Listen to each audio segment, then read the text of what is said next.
எல்லோருக்கும் வணக்கம் நேயர்களே. இந்த வீடியோவில் ரொம்பவே முக்கியமான ஒரு விஷயத்தை பற்றி தெரிந்து கொள்ள போகிறோம். சற்று முன் பார்த்தீங்கன்னா தனுஜா அவங்க ஒரு வீடியோ வெளியிட்டிருக்கிறாங்க. அதில் கெனிஷா அவர்களை ரொம்பவே தரம் தாழ்ந்து கேவலமாக பேசியிருக்கிறாங்க.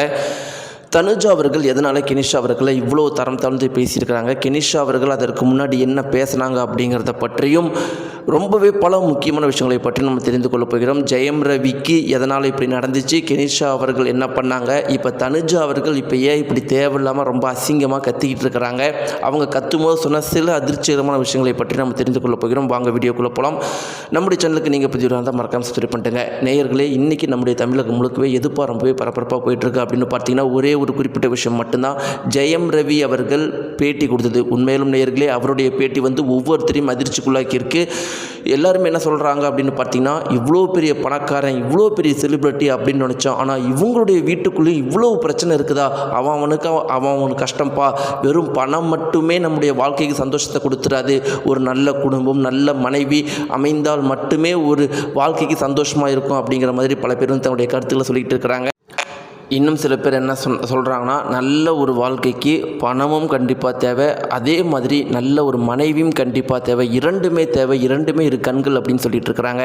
இப்படி இருக்கும் நேயர்களே, ஜெயம் ரவி அவர்கள் அந்த பேட்டியில் கொடுத்த வீடியோவை பார்த்த உடனே கண்டிப்பாக எல்லாருடைய கண்களும் கலங்கியிருக்கும். அது ஜெயம் ரவியுடைய ரசிகராக இருக்கலாம், ஜெயம் ரவியுடைய ரசிகராக இல்லாமல் இருக்கலாம், ஆனால் எல்லாருடைய கண்களும் கலங்கியிருக்கும். இப்படிப்பட்ட ஒரு மனுஷன் இப்படி தேம்பி இவ்வளோ எமோஷ்னலாக அழுகுறாரு, அந்த மனுஷன் பாவம்ப்பா, இவ்வளோ தூரம் அவர் கஷ்டப்பட்டிருக்கிறாருன்னா அவர் எவ்வளோ அனுபவிச்சிருக்கிறாரு, எவ்வளோ கஷ்டப்பட்டிருப்பார் அப்படிங்கிற மாதிரி எல்லாருமே பேசிகிட்டு இருக்கிறாங்க. உண்மையாலும் நேயர்களே, ரொம்ப முக்கியமாக பார்த்தீங்கன்னா ஜெயம் ரவி அவர்கள் அந்த ஸ்பீச்சில் சொன்னது, எனக்கு பிளாக் மேஜிக் வச்சுட்டாங்கன்னு நினைக்கிறேன், நான் ரத்தம் எடுத்துகிட்டு இருக்கிறேன் அப்படின்னு சொல்லியிருக்கிறாரு. இத்தனைக்கும் பார்த்தீங்கன்னா ஜெயம் ரவி அவர்கள் அவ்வளோ படித்தவர், அவ்வளோ நாலேஜானவர், ரத்தம் எடுக்கிறது உடல்நிலை அவளுக்கு எவ்வளோ மோசமாக இருந்திருக்கும், ஆனால் அதை கூட இவர் இப்போ பிளாக் மேஜிக்கோடு அவர் கம்பேர் பண்ணுறாருன்னா எந்த அளவுக்கு மன ரீதியாக பாதிக்கப்பட்டிருக்காரு அப்படிங்கிறது நமக்கு தெரிய வருது. ஏன்னா பிளாக் மேஜிக் எந்த அளவுக்கு உண்மை அப்படிங்கிறது நமக்கு தெரிய வரல.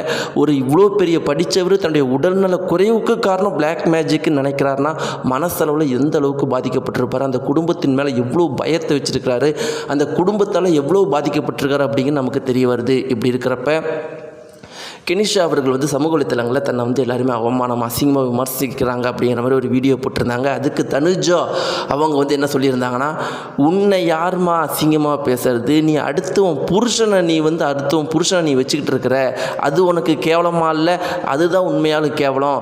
எங்களை மாதிரி திருநங்கைகள்லாம் அடுத்தவன் புருஷனை வச்சிருக்கிறவளை என்னன்னு சொல்லுவாங்க தெரியுமா, ரொம்ப கேவலமாக சொல்லுவாங்க. உன்னெல்லாம் நாங்கள் என்ன கேவலமாக திட்டாமல் இருக்கிறோம், அதுதான் நாங்கள் பண்ணுற தப்பு. என்னடி உனக்கு ஃப்ரெண்டு, உனக்கு என்ன ஃப்ரெண்டு, அடுத்தவன் புருஷன் உனக்கு என்ன ஃப்ரெண்டு, அடுத்தவன் புருஷனோடலாம் ஃப்ரெண்டாக இருக்காத போய் அடுத்து வேறு பொண்ணுங்களோட ஃப்ரெண்டாரு, அடுத்தவன் புருஷன்ட்ட உனக்கு என்ன ஃப்ரெண்டு கேட்குதுன்னு ரொம்பவே தரக்குறைவாக தனுஜா அவர்கள் பேசியிருக்கிறாங்க. நேர்களே, தனுஜா அவர்கள் பேசணும் சரின்னு நினைக்கிறீங்களா? இல்லை, கெனிஷாவை அப்படிலாம் பேசக்கூடாது. கெனிஷா ஜெயம் ரவியோடைய வாழ்க்கையை மீட்டு கொடுத்துருக்குறாங்க அப்படின்னு நினைக்கிறீங்களா? நீங்கள் என்ன நினைக்கிறீங்க? தனுஜா சரியா, கெனிஷா சரியா, இல்லை ஆர்த்தி குடும்பம் ரொம்ப மோசமான குடும்பமாக? மறக்காமல் கீழே இருக்கிற உங்களுடைய கருத்துக்களை தெரிவிங்க. நன்றி.